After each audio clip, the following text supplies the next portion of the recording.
एक दिन पहले उत्तराखंड के हल्द्वानी में प्रशासन की कार्रवाई के बाद माहौल बिगड़ गया था। प्रशासन का तर्क था कि उसने अवैध मदरसे और नमाज स्थल को गिराया है जो कि सरकार की जमीन पर बना था। प्रशासन की ओर से कहा गया कि जब अवैध निर्माण को तोड़ने के लिए टीम पहुंचे तो समुदाय विशेष ने हमला कर दिया। किसी तरह हल्द्वानी का मामला शांत हो रहा ही था कि इसकी चिंगारी उत्तर प्रदेश के बरेली तक पहुंच गई।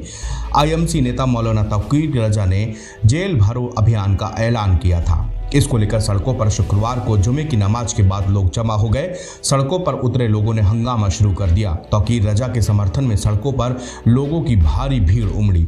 आईएमसी नेता मौलाना तौकीर रजा ने ऐलान किया कि शुक्रवार को जुमे की नमाज के बाद इस्लामिया मैदान में सुरक्षा व्यवस्था को अभेद्य बनाया गया था। वहीं मौलाना तौकीर रजा ने गिरफ्तारी देने की घोषणा की। एक बार फिर वे गिरफ्तारी देने पर अड़ गए। मामले की जानकारी मिलते ही पुलिस और प्रशासन की टीम ने तौकीर रजा के घर को घेर लिया। ज्ञानवापी मामले में जिला कोर्ट का फैसला आने के बाद तौकीर रजा ने यह घोषणा की थी।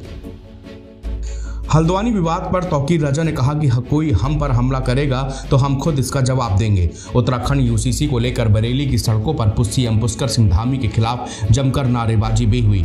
मौलाना तौकीर रजा ने कहा कि हमें अपने देश से प्यार है, इसलिए हमने अब तक चुप्पी साधे रखी थी। हमारी चुप्पी को कमजोरी समझा नहीं जाना चाहिए। अब पानी सिर से ऊपर हो गया है। लोकतंत्र में अगर हमारी बात नहीं सुनी जाएगी तो ऐसी आज़ादी हमें नहीं चाहिए। उन्होंने सरकार पर बड़ा हमला बोला। उन्होंने कहा कि आज देश में ऐसी सरकार शासन कर रही है जो हमारी आवाज़ दबा रही है। हल्द्वानी हिंसा पर तौकीर रजा ने कहा कि हमारी आवाज़ को अब दबाया नहीं जा सकता। इत्तेहाद ए मिल्लत काउंसिल यानी कि आईएमसी चीफ प्रमुख मौलाना तौकीर रजा ने कहा कि हम किसी बुलडोजर को अब बर्दाश्त नहीं करेंगे। 1400 पुलिसकर्मियों को इस्लामिया मैदान में तैनात किया गया है। अतिक्रमण हटाओ अभियान के तहत हल्द्वानी में भड़की हिंसा और इसके बाद पुलिसकर्मियों और प्रशासन की टीम को घेर कर जलाने के प्रयास के बाद माहौल गरमाया हुआ है। उत्तराखंड पहले से ही हाई अलर्ट पर है। वहीं मौलाना तौकीर रजा के ऐलान के बाद उत्तराखंड से लेकर बरेली तक सुरक्षा के पुख्ता इंतजाम किए गए हैं।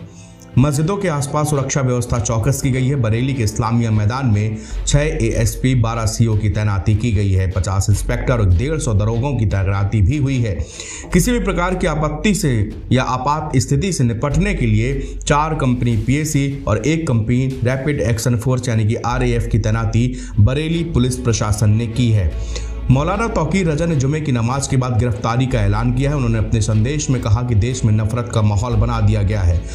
हम सबकी जिम्मेदारी है कि अपनी इबादत गाहों को बचाए रखने के लिए संविधान में दिए गए अधिकार के साथ शांतिपूर्वक अपना विरोध दर्ज कराएं। मौलाना रजा ने कहा कि हमसे बोलने का अधिकार छीना जा रहा है। जुल्म को किसी भी सूरत में सहन नहीं किया जा सकता। इस प्रकार की स्थिति हम नहीं देख सकते। उन्होंने कहा कि हम जब कुछ नहीं कर सकते तो ऐसी आज़ादी से बेहतर जेल जाना है। तौकीर रजा खान ने कहा कि लोगों में गुस्सा काफ़ी भर चुका है।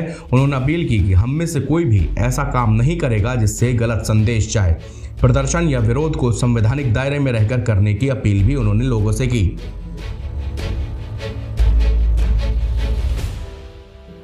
NBT ऑनलाइन की रिपोर्ट।